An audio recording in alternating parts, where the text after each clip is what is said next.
Autre crise sécuritaire à l'est de la République démocratique du Congo, oui, la gestion de la ville de Kinshasa avec les différents taxes et redevances à payer. Oui, Kinshasa Bopeto également en action. Aujourd'hui, on revient sur la gestion au pouvoir de l'UDPS, parti au pouvoir qui a célébré le week-end ses 44 ans d'existence, plus de 30 ans dans l'opposition farouche en République démocratique du Congo. Aujourd'hui, nous tendons vers 10 ans d'exercice du pouvoir. Quel bilan dressé au sein de ce parti majoritaire? Aujourd'hui, on le dit, l'Union sacrée qui s'est associée à l'UDPS, qui constitue d'ailleurs l'UDPS est allié. Aujourd'hui, on va en parler avec un des cadres de l'UDPS. Nous avons M. Ariste Kalala, qui est secrétaire national adjoint de l'UDPS en charge de questions juridiques. On reviendra également sur les démons de la mauvaise gouvernance aujourd'hui. Est-ce que le peuple congolais peut être fier de la gestion de l'UDPS? Ce sera la grande thématique de ce soir. Bienvenue à tous.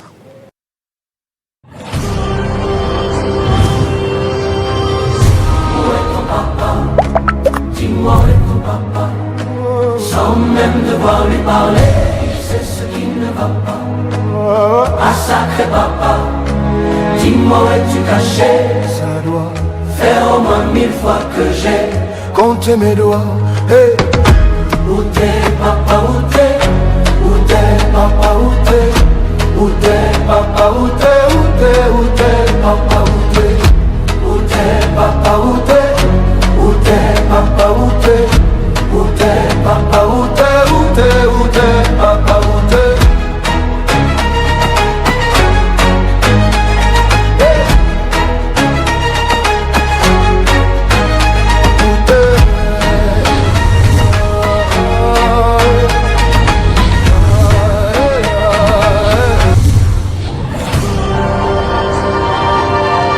Télé 50, simplement congolais.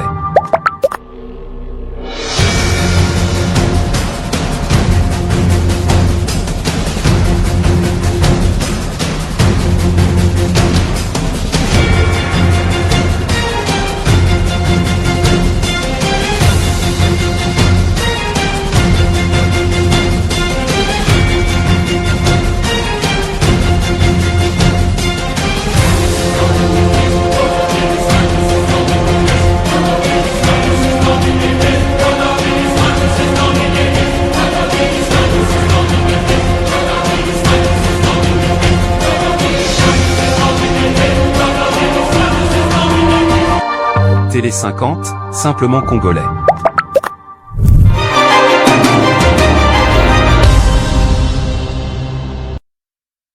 Une fois de plus, bienvenue dans Kinshasa Direct. Oui, le plateau est déjà dressé pour recevoir notre tout premier invité, M. Evariste Kalala. Je rappelle qu'il est secrétaire national adjoint au sein de l'UDPS. Il est en charge de questions juridiques. Bonjour et bienvenue.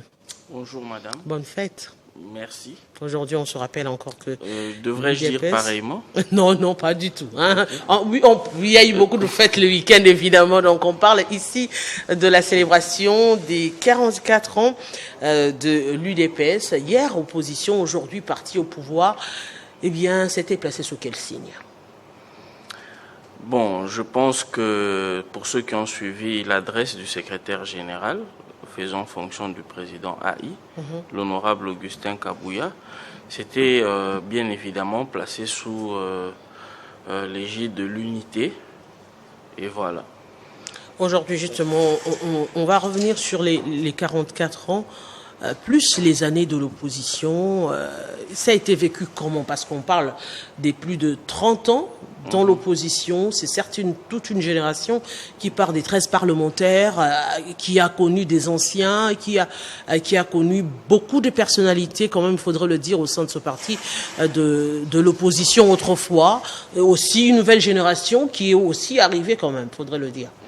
Absolument, c'est le propre des organisations qui veulent se pérenniser.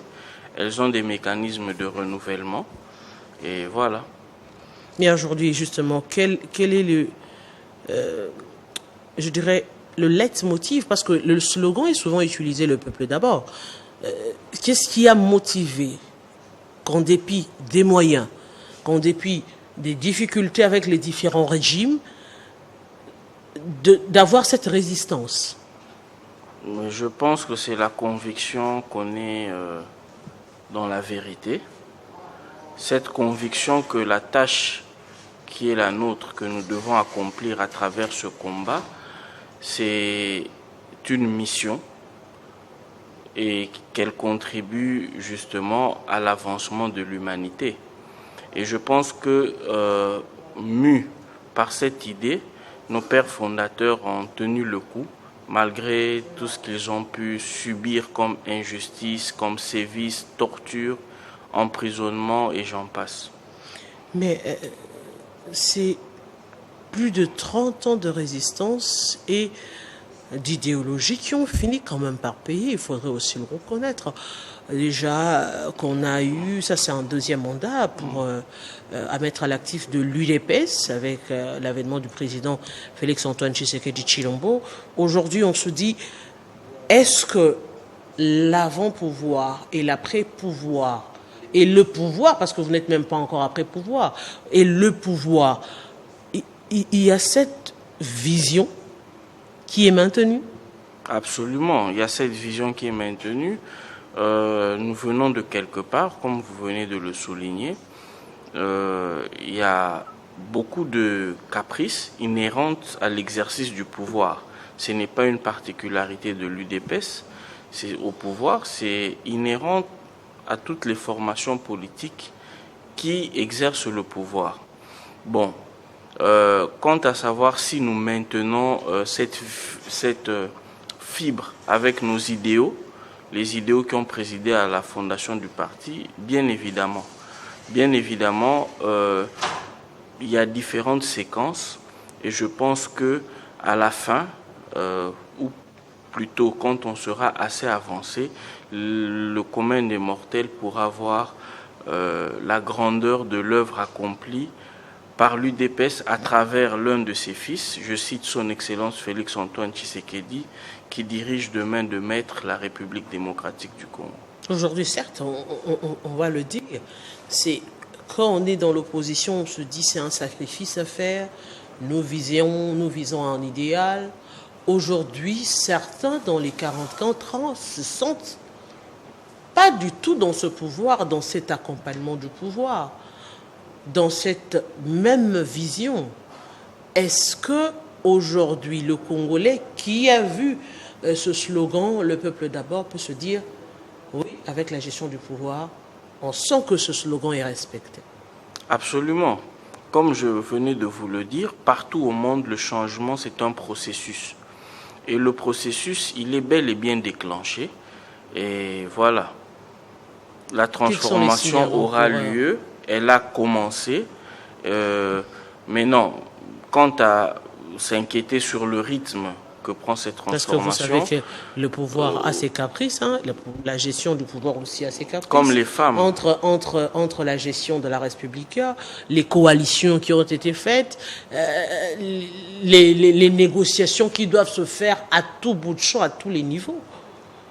Oui, mais j'étais en train justement de dire, pour ceux qui s'impatientent et qui pensent que ça va à une cadence trop lente, ils doivent intégrer la situation dans laquelle l'UDPS a trouvé le pays. Aujourd'hui, nous sommes en train d'aller vers un dénouement de la situation qui a toujours endé la République par sa partie Est. Ça fait plus de 30 ans.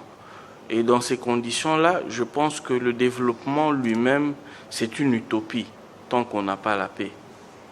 Alors, je pense que le président a pris le taureau par les cornes et les résultats, les retombées vont se faire ressentir.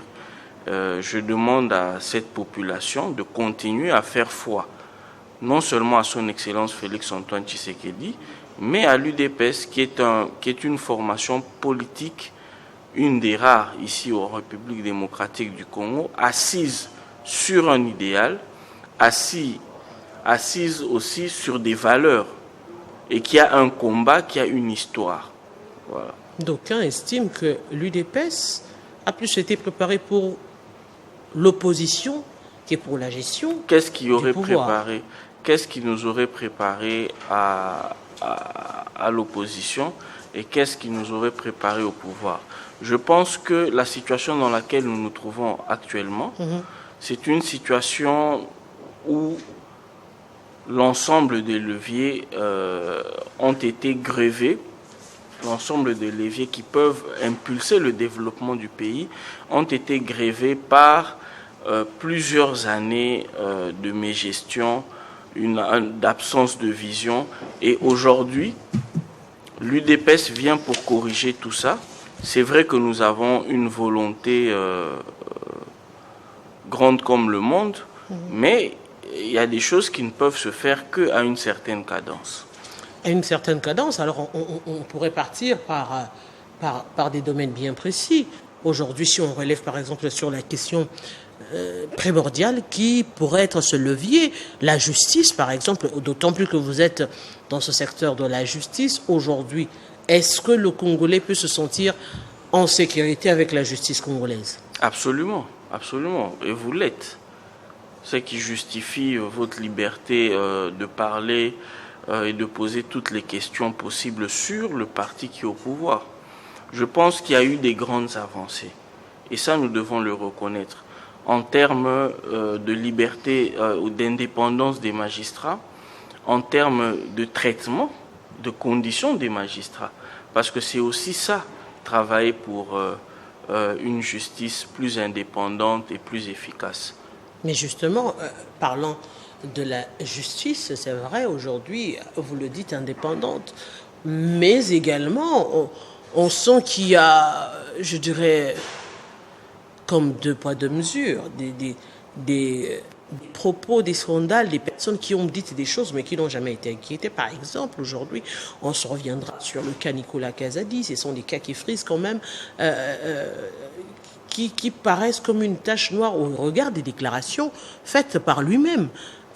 Il n'a pas été sanctionné, il n'y a pas des enquêtes là-dessus, et c'est passé comme ça, et puis c'est fini, il n'y a rien eu.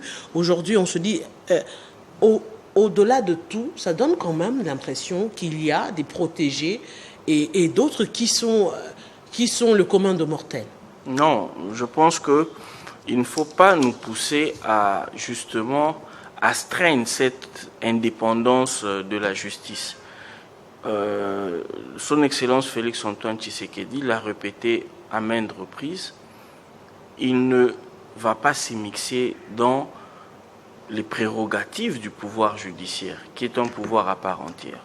Ici, je serais très mal placé pour répondre pourquoi on poursuit et quand est-ce qu'on poursuit. Parce que, pour la simple bonne raison que l'UDPS n'a pas la même mise sur la justice. C'est un pouvoir indépendant et qui pourrait répondre à ces questions. En tant que journaliste, vous connaissez les responsables, ceux qui peuvent répondre à ces questions. Ça peut pousser à une amélioration aussi, parce que vous semblez l'oublier, le journaliste aussi joue un rôle dans cette quête d'une meilleure justice. Ici, s'il faut parler du rôle que le pouvoir exécutif, celui que nous détenons à travers son Excellence Félix Antoine Tshisekedi, il s'agit premièrement de donner les moyens à cette justice. Il s'agit de s'assurer que les règles d'organisation sont respectées. Et le fait de dire le droit lui-même, c'est vraiment une prérogative qui revient entièrement à ceux à qui ce pouvoir est dévolu par la Constitution, voilà, constitutionnellement.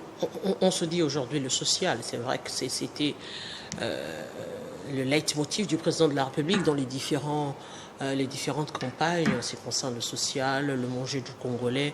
Aujourd'hui, est-ce que ce volet qui est aussi un élément majeur de votre parti,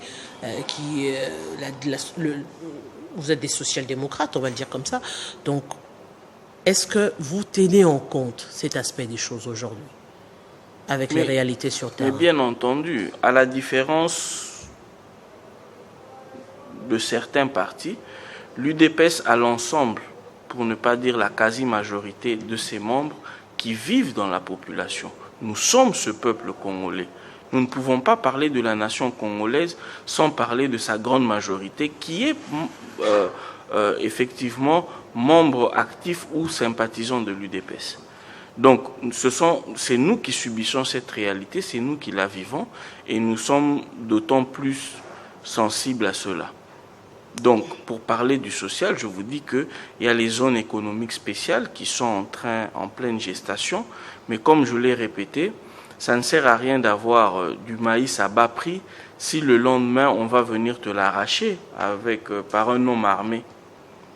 Donc, la paix et la sécurité, je pense que dans l'échelle de priorité, elle a quand même une place très importante qui va nous permettre de travailler et de concentrer notre énergie sur le développement économique et social. Personnellement, au sein du parti, vous avez analysé dans les 44 ans quels sont les points négatifs à ce jour dans la gestion de la République. Dans la gestion de la République, je vais être franc avec vous. Ça, je parle à titre personnel. On a du mal à voir ce qui est négatif directement parce que l'UDPS n'a pas ramené de pratiques négatives. L'UDPS a trouvé des pratiques et nous sommes dans l'élan justement d'aller vers une éradication ou une diminution drastique de ces comportements-là que nous avons trouvés et qui ont mis à mal le pays depuis tout ce temps. Quelles sont ces pratiques? À la corruption notamment. Les détournements de fonds. Mais on croirait que hier, c'était par exemple les personnes qui viennent, mais on sent également que même au sein des cadres de l'UDPS, on leur reproche aussi cela. Mais je pense que, comme je vous l'ai dit, tout ce qui a été établi, il y a toujours eu des sanctions derrière. Il y a toujours eu des sanctions derrière, indépendamment de l'appartenance politique et du reste. Donc il y a toujours eu des sanctions derrière. Ici, il y a beaucoup plus de transparence. C'est ce qui donne l'impression que sous l'ère Tshisekedi, il y aurait des détournements et tout ça. Non, c'est simplement, nous avons quitté une zone d'opacité totale quant à la gestion de la chose publique pour aller dans une zone où il y a plus de lumière. Et chacun devra nécessairement rendre compte. Mais on va prendre des exemples clairs.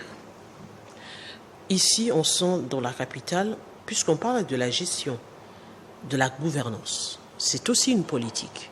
Parce que la majorité des personnes qui gèrent au quotidien sont du pouvoir. On prend les cas de la gestion de la ville de Kinshasa. On voit le parti au pouvoir qui a son siège au niveau de 10e rue. Mais juste en face du pouvoir, on voit qu'il y a un monde qui reste tous les jours, si pas là, dans les environs, qui se réclame être membre du parti. On se dit, finalement, est-ce que le parti lui-même ne voit pas ces individus dans la gestion du parti? Est-ce qu'on ne peut pas déjà, puisque la ville également est gérée par un cadre de l'UDPS, trouver des solutions pour ces gens, pour ces motocyclistes qui restent là toute la journée? Aux alentours de 10e rue, à côté également, on voit des personnes qui se réclament membres de l'UDPS, militants de l'UDPS. Est-ce qu'aujourd'hui, on doit considérer qu'être membre ou cadre de l'UDPS est un passeport pour tout se permettre, puisqu'ils sont là? On ne voit pas la réaction de l'autorité, de l'autorité. On ne sent pas que ça les dérange non plus. Qui devrait prendre ses responsabilités en ce moment? Oui, mais je pense que c'est une opportunité pour m'exprimer sur la question. Vous faites très bien parce qu'il y a une grande confusion entretenue à ce propos. J'aimerais d'abord préciser que les endroits occupés, ce sont des emprises publiques. Et ces emprises publiques-là, justement, c'est comme des parcs en Europe ou ailleurs, où les gens peuvent venir tant qu'ils ne font pas de mal, tant qu'ils ne font de mal à personne. C'est justement à ça que servent les emprises publiques, à moins qu'il y ait une interdiction spéciale. Donc ce qui n'est pas interdit est permis. Et je ne vois pas pourquoi ces personnes-là devraient subir une certaine répression juste du fait qu'ils sont membres de l'UDPS. Parce que le principe est que la population peut justement utiliser les emprises publiques. Ça, c'est la première chose. Je suis en train d'avancer. Oui. Et secondo, l'enfreinte à la loi serait d'occuper une emprise privée sans l'autorisation de celui qui en est propriétaire ou qui en a la responsabilité. Et c'est à ce moment-là, c'est ce monsieur-là qui a la responsabilité de saisir les autorités compétentes pour être remis dans ses droits. Chose qui, à ma connaissance, n'a pas été faite. Donc, je pense qu'il ne faut pas confondre, il y a une perversion, il y a certaines personnes qui ne supportent pas leur prochain juste du fait qu'il est membre de l'UDPS. Et j'espère que c'est une situation c'est des mentalités qui vont partir avec le temps. Et voilà. Mais... Donc ici, on ne peut pas reprocher à un Congolais, je vous donne un exemple simple. On a des usines à Limété, où chaque matin, un grand nombre d'employés viennent, ils n'ont pas encore accès au site, ils occupent des emprises publiques. Mais cela est différent. Quelle est la différence? Cela est différent, monsieur Kalala. Quelle est la différence? La différence, c'est que ces gens-là ne dorment pas là-bas. Non, mais ils ne restent pas là-bas toute la journée. S'il vous plaît. Ils n'en font pas une résidence. S'il vous plaît, il n'y a pas de... Non, mais... Il n'y a pas de résidence. Il n'y a pas de résidence. Ils ne dorment pas sur place. Ils ne restent pas sur place. Ça reste à démontrer. Vous ne pourrez pas le démontrer. J'y étais encore hier et je peux vous affirmer qu'il n'y a pas de résidence sur les emprises publiques. Mais quand les personnes squattent, aujourd'hui, il y a même cette campagne qui a été lancée par le gouverneur. Je comprends votre propos. Oui. Vous voulez nous dire que la RDC, c'est le seul pays où on pourrait trouver des individus qui squattent des emprises publiques pour dormir, pour passer une nuit, pour des raisons X ou Y. Ce n'est pas ça Ou la cette question. Situation dérangerait spécialement parce que ce sont des membres de l'UDPS. Est-ce que c'est la question, c'est est-ce que cette situation qui perdure en face du siège de l'UDPS, mais c'est ce que je suis en train de vous répéter. Est-ce qu'aujourd'hui, autant c'est ce que je suis en train de... Parce que l'opération, elle est lancée à travers la ville de Kinshasa. Absolument. On a vu, c'est des packages. Ah, je vois le lien, le raccordement frauduleux. Non, c'est pas un raccordement frauduleux. Parce avec eux aussi squattés librement dans un... C'était pas, malheureusement, c'était pas une emprise publique, c'est un site qui appartient à l'ONATRA et c'est sur la voie ferrée. Donc ils peuvent également rejoindre ceux qui sont à la 10e rue. Mais pas pour en faire un lieu d'habitation. S'ils viennent pour une raison donnée, X ou Y, qui les en empêcherait? Alors on va parler de l'économie aujourd'hui. Est-ce que l'économie de la RDC se porte bien? On parle ici déjà, on voit à travers les réseaux sociaux, à travers les médias, à travers la question de la paye des agents et fonctionnaires de l'État, qui va dans tous les sens. On associe à cela la campagne sur l'appréciation du franc congolais qui, selon certains, serait finalement la cause de ce non-paiement. On se dit finalement aujourd'hui, est-ce que cette politique économique porte des fruits réellement, ou ça n'a été que des façades? J'aimerais pénétrer votre question, si vous le permettez. Il n'y a pas de souci. Si vous pouvez la reformuler pour me permettre de... la question de la paye, on parlait de l'économie. Oui. On parle aussi de la question de la paye des agents et fonctionnaires de l'État. Nous sommes déjà au mois de février. La question reste encore pendante. Des annonces qui sont faites, mais on sent également qu'il y a cette inquiétude de la part des agents et fonctionnaires de l'État qui sont en grand nombre. D'aucuns accuseraient de l'autre côté la campagne lancée récemment par le gouverneur de la Banque centrale sur l'appréciation du franc congolais. Est-ce qu'aujourd'hui on peut faire ce rapprochement sur cette question ou, comme vous l'avez dit, c'était un raccordement frauduleux? Non, mais je suis en train de comprendre votre propos. Je vais parler en juriste et j'espère que mes notions d'économie vont suffire pour vous éclairer suffisamment. Je pense que vous parlez du salaire des fonctionnaires et du retard subi. C'est vrai et c'est très triste parce que le salaire, il a un caractère alimentaire et ça sert à la survie. Mais au-delà, il y a un budget à exécuter et il y a des contraintes budgétaires, notamment actuellement la guerre à l'est du pays. Ce sont toutes ces considérations-là qu'il faut prendre en compte. Mais je pense que on est sorti de l'enfer. L'enfer, ce sont les arriérés, où on a cumulé des mois et des mois. On a dans ce pays eu des époques, pour ne pas citer ceux qui géraient le pays à cette époque-là, où le fonctionnaire faisait 6 mois, 7 mois, sans salaire. Et je pense que nous ne sommes pas dans ce cas de figure-là, mais c'est vrai que les difficultés de trésorerie, elles peuvent exister.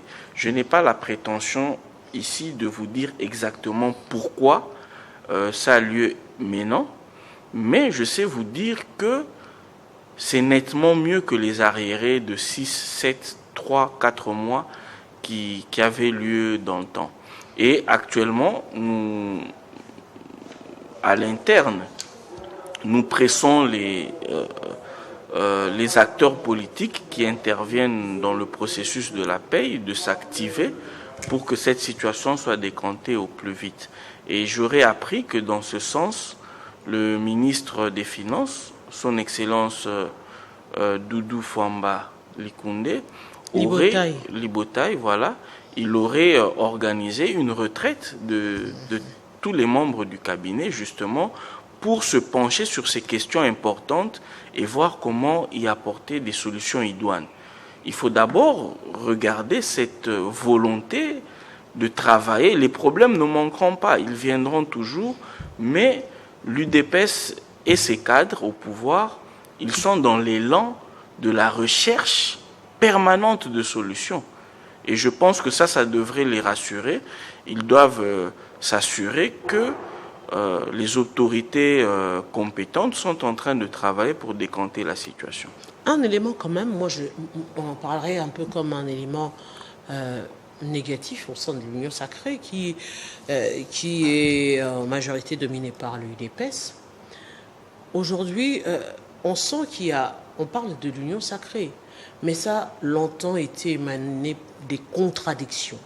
De là, on verra par exemple, j'ai évoqué cette question de la campagne lancée par le gouverneur de la Banque centrale, qui a été contredit par le ministre des Finances, qui est contredit par un des cadres et professeurs d'université de l'UDPS, M. Godempoy, je crois.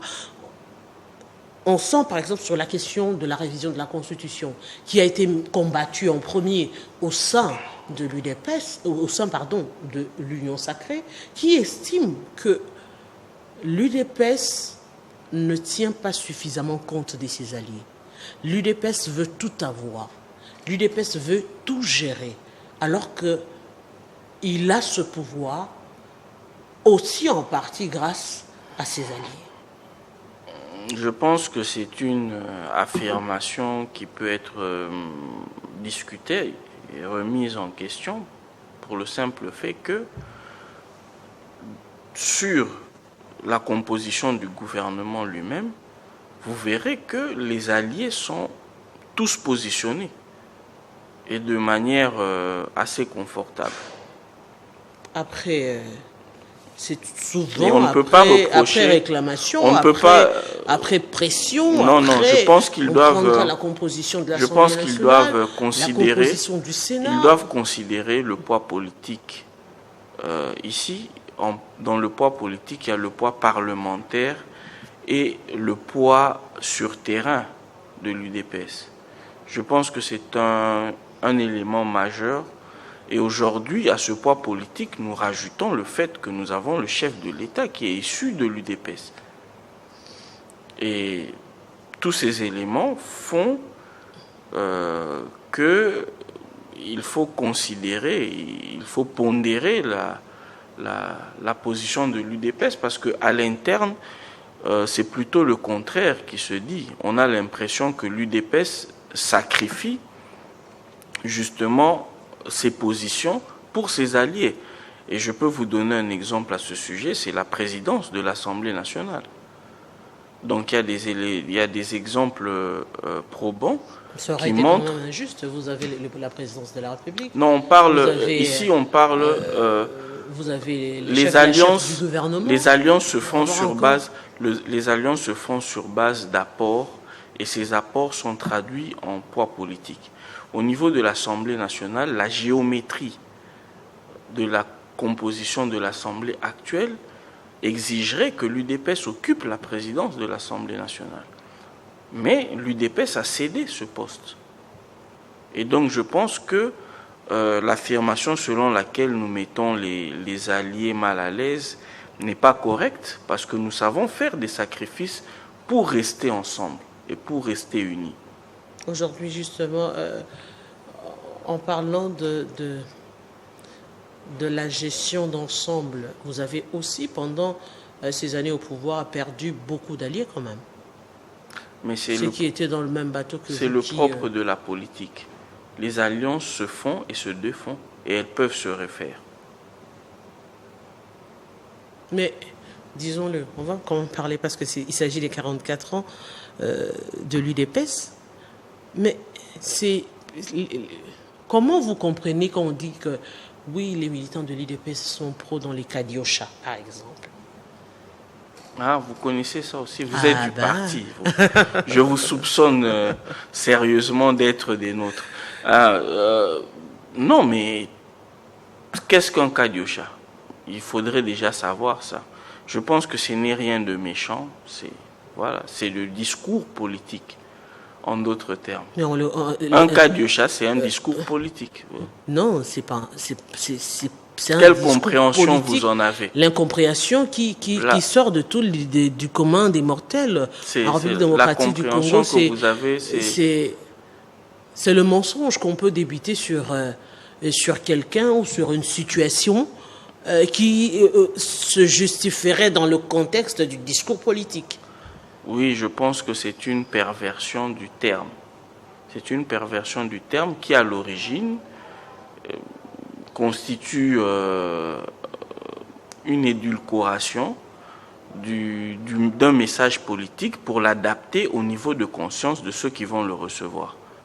Parce que vous savez, il y a des niveaux de conscience, et que dans l'UDPS, comme dans toutes les autres organisations, tout le monde n'a pas le même niveau de conscience.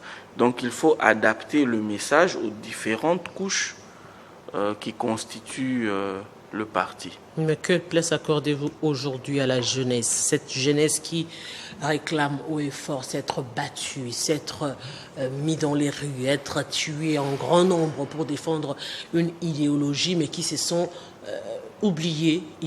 Il n'y a pas d'organisation, par exemple, pour ceux qui n'ont pas suffisamment étudié, parce que tous n'ont pas fait des études supérieures pour que au finish être engagés, être embauchés. Mais il y a également cette classe qui est aussi en masse, qui n'ont pas peut-être fait beaucoup d'études, mais qui espèrent, au regard de leur combat, se retrouver et bénéficier de ce pouvoir comme tous les autres.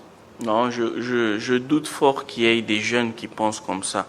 Nous, en arrivant au parti, on nous a appris que c'était un apostolat. Nous nous sommes engagés et tenez, je vous donne un exemple. Quand nous allions dans les marches et les manifestations politiques, on n'était pas sûr de revenir vivant. On ne fait pas des choses comme ça pour des intérêts matériels. Nous avons un engagement lié à des valeurs, à un idéal. Et aujourd'hui, les jeunes sont plus actifs sur le fait qu'il faille contribuer davantage à mener plus d'énergie pour accélérer la transformation de notre pays qui a déjà commencé. Donc, les jeunes que moi je connais, ils savent que le chef de l'État a une oreille attentive et un regard particulier sur la jeunesse. La preuve, nous avons eu le Mineta Mutamba, que je salue. Je ne sais pas s'il peut suivre ça d'où il est. Et nous avons eu le président le président de la Ligue des jeunes, Yves Bonkoulou, qui a été ministre pratiquement dans 3 gouvernements successifs. Nous avons actuellement Madame Grace Coutinho, l'excellence Grace Coutinho, qui est ministre de la jeunesse. Le président, c'est pour dire... La vice-ministre des Affaires étrangères. La vice-ministre des Affaires étrangères, et j'en passe. Ça, c'est pour vous dire qu'il a une histoire, il a un vécu avec la jeunesse de ce pays. Et les jeunes doivent comprendre que c'est le premier qui fait autant confiance à la jeunesse. Nous devons totalement le soutenir et l'accompagner. Mais c'est un message qu'il faudrait dire aux militants, aux jeunes militants de l'UDPS. Non, mais ils le savent. Parlons un peu de la sécurité.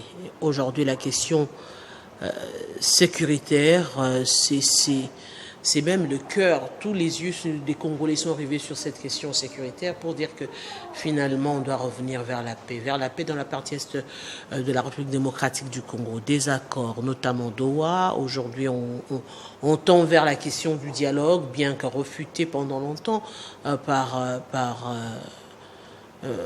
l'UDPS, par le président de la République même.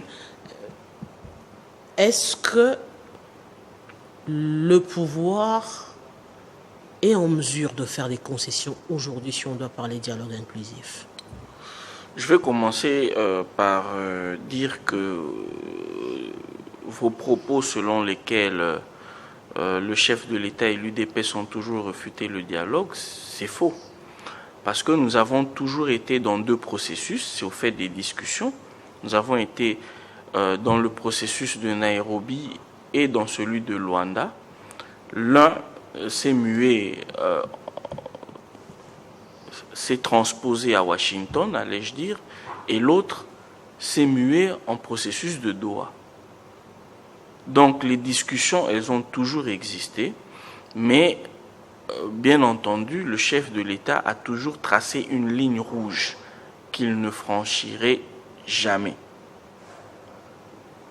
C'est notamment toutes les questions qui auront lien à la souveraineté de la République démocratique du Congo, toutes les questions liées à la sécurité des citoyens congolais et toutes questions liées à l'intégrité territoriale.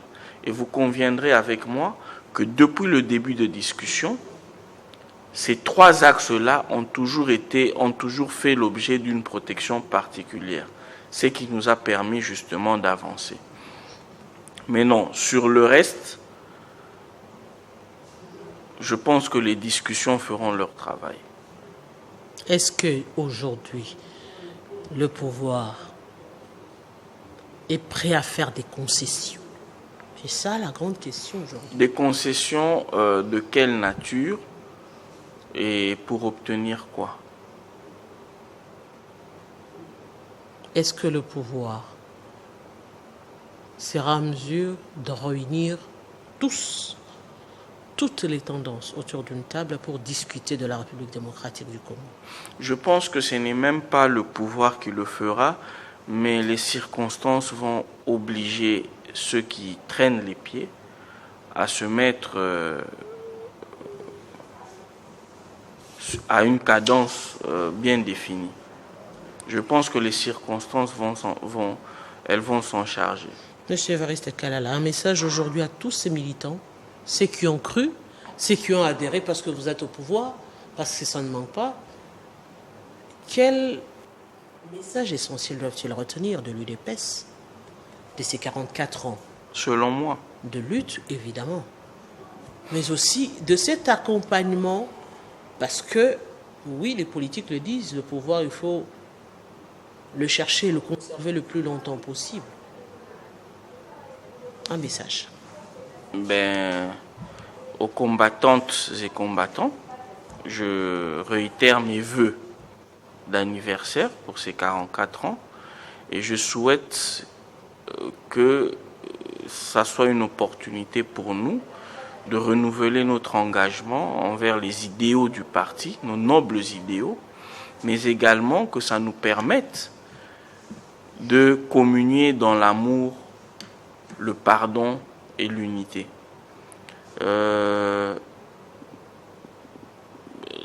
L'exercice du pouvoir ramène des nouveaux enjeux, des nouveaux challenges, et nous avons besoin de tout fils de l'UDPS autour du chef de l'État pour nous permettre justement d'aborder avec sérénité ces enjeux.